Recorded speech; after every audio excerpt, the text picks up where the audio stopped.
بھی کس کی اوقات کے آنکھ اٹھا پاتا، کاش منور حسن آج زندہ ہوتے۔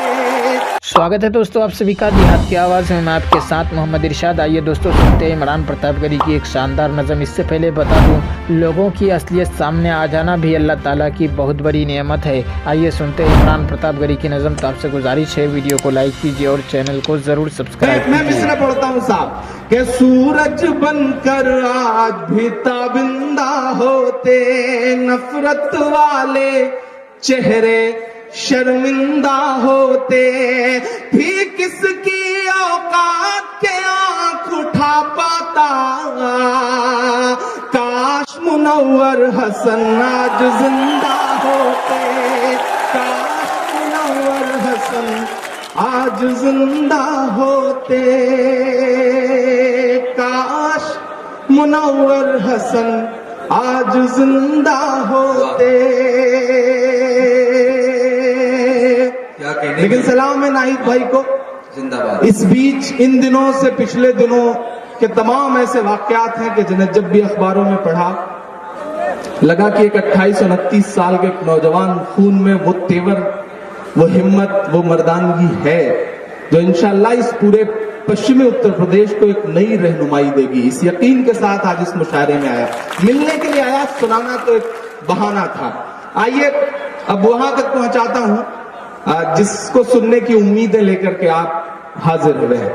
چاروں طرف ایک عجیب سا ماحول ہے، ایک عجیب سی نفرتیں ہیں، ایک عجیب حالات ہیں۔ میں 4 مصرع پڑھتا ہوں صاحب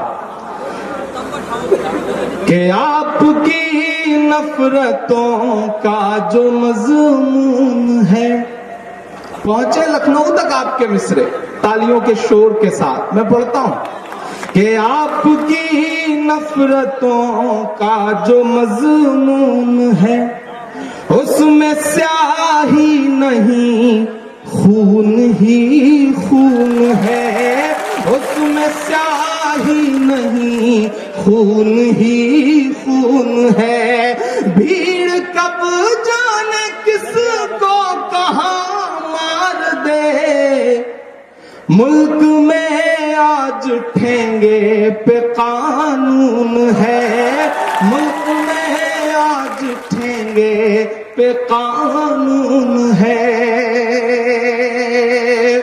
لیکن اس سب کے بیچ مایوسی کفر ہے۔ آپ سب کو یہ احساس دل میں رکھنا ہے کہ 1400 سال کی جو آپ کی تاریخ ہے اس میں بہت آسانیاں کبھی نہیں رہی ہیں۔ آج کیسے ہوتی؟ جب ان کے وقت سے نہیں رہی ہیں جو آپ کے مذہب کو اس دنیا میں لے کر آئے، تو آسانیاں آج بھی نہیں رہیں گی۔ یہ سوچ کے زندہ رکھنا ہے۔ میں مصرع پڑھتا ہوں صاحب کہ سچ کی پہچان بن کر جیو تو صحیح، تم نگہبان بن کر جیو تو صحیح، تم نگہبان بن کر جیو تو صحیح، سچ کی پہچان بن کر جیو تو صحیح، یہ زمانہ ادب سے جھکائے گا سر، تم مسلمان بن کر جیو تو صحیح، تم مسلمان بن کر جیو تو صحیح، کہ رب کی راہوں میں فریاد تو کیجئے، مشکلوں میں اسے یاد تو۔ آئیے دوستو نظم سننے کے بعد ندائے منبر و محراب کتاب سے سنتے ہیں مسافر خانہ۔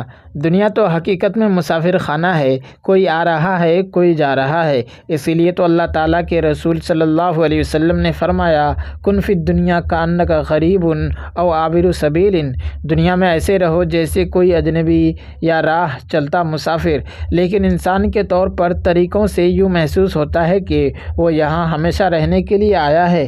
شاہ بلخ حضرت ابراہیم بن ادہم رحمۃ اللہ علیہ تخت شاہی پر بیٹھے ہیں اور دربار لگا ہوا ہے۔ اچانک ایک اجنبی آدمی دربار میں داخل ہو کر چاروں طرف دیکھ رہا ہے۔ جب اس سے پوچھا گیا کہ تو کیا دیکھ رہا ہے تو اس نے جواب دیا کہ مجھے یہ سرائے پسند نہیں آئی۔ اس کی یہ بات سن کر شاہ بلخ نے کہا یہ سرائے نہیں بلکہ یہ تو میرا محل ہے۔ اس اجنبی نے کہا آپ سے پہلے اس محل میں کون تھا؟ شاہ بلخ نے کہا میرا باپ۔ اس سے پہلے کون تھا؟ کہا میرا دادا۔ اس سے پہلے کون تھا؟ کہا میرے دادا کا باپ۔ پھر اجنبی نے کہا اسی لیے تو میں اس کو سرائے کہتا ہوں کہ اس میں کوئی بھی مستقل نہیں رہا ہے، جو بھی آیا چند روز گزار کر اس سرائے کو خالی کر گیا۔ ایک دن تو بھی اس مسافر خانہ سے رخصت ہو جائے گا۔ مختصر قیام۔ دنیا میں انسان کا قیام مختصر وقت کے لیے ہے۔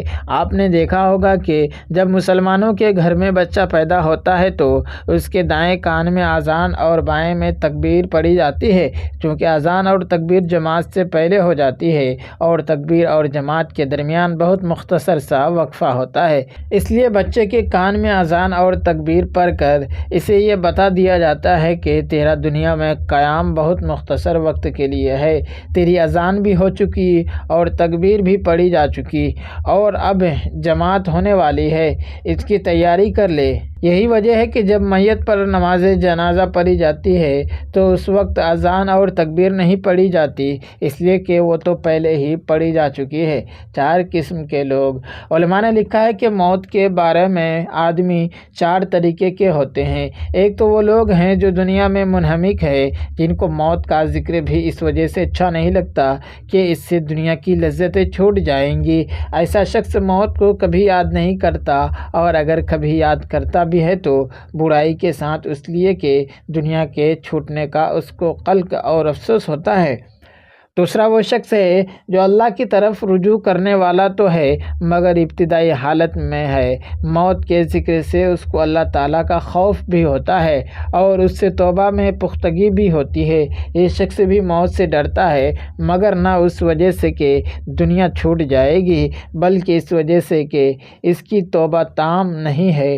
یہ بھی ابھی مرنا نہیں چاہتا تاکہ اپنے حال کی اصلاح کر لے اور اس کی فکر میں لگا ہوا ہے، تو یہ شخص موت کے ناپسند کرنے میں معذور ہے، اور یہ حضور اقدس صلی اللہ علیہ وسلم کے اس ارشاد میں داخل نہ ہوگا جس میں حضور صلی اللہ علیہ وسلم نے فرمایا کہ جو شخص اللہ تعالیٰ کے ملنے کو ناپسند کرتا ہے، اللہ تعالیٰ شانہ بھی اس کے ملنے کو ناپسند فرماتے ہیں، اس لیے کہ یہ شخص حقیقت میں حق تعالیٰ شانہ کی ملاقات سے کراہت نہیں کرتا بلکہ اپنی تقصیر اور کوتاہی سے ڈرتا ہے۔ اس کی مثال اس شخص کی سی ہے جو محبوب کی ملاقات کے لیے اس سے پہلے کچھ تیاری کرنا چاہتا ہو تاکہ محبوب کا دل خوش ہو۔ البتہ یہ ضروری ہے کہ یہ شخص اس کی تیاری میں ہر وقت مشغول رہتا ہو، اس کے سوا کوئی دوسرا مشغلہ اس کو نہ ہو، اور اگر یہ بات نہیں ہے تو پھر یہ بھی پہلے ہی جیسا ہے، یہ بھی دنیا میں منہمک ہے۔ تیسرا وہ شخص ہے جو عارف ہے، اس کی توبہ کامل ہے۔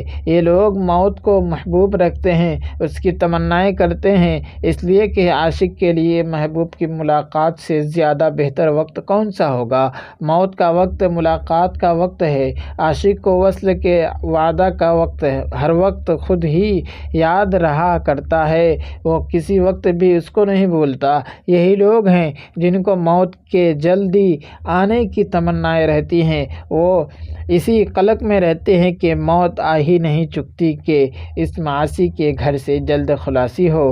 ایک روایت میں ہے کہ حضرت حذیفہ کے انتقال کا وقت جب قریب ہوا تو فرمانے لگے محبوب احتجاج کے وقت آیا، جو نادم ہو وہ کامیاب نہیں ہوتا۔ یا اللہ تجھے معلوم ہے کہ ہمیشہ مجھے فکر غنا سے زیادہ محبوب رہا اور بیماری صحت سے زیادہ پسندیدہ رہی اور موت زندگی سے زیادہ مرغوب رہی۔ مجھے جلدی موت عطا کر دے کہ تجھ سے ملوں۔ چوتھی قسم جو سب سے اونچا درجہ ہے ان لوگوں کا ہے جو حق تعالیٰ شانہ کی رضا کے مقابلہ میں کچھ تمنا نہیں رکھتے۔ وہ اپنی خواہش سے اپنے لیے نہ موت کو پسند کرتے نہ زندگی کو۔ یہ عشق کی انتہا میں رضا اور تسلیم کے درجہ کو پہنچے ہوئے ہیں۔ دوستو ویڈیو کے اخیر میں آپ سے گزارش ہے، اگر ویڈیو پسند آئی ہو تو ویڈیو کو لائک کیجیے اور چینل کو ضرور سبسکرائب کیجیے۔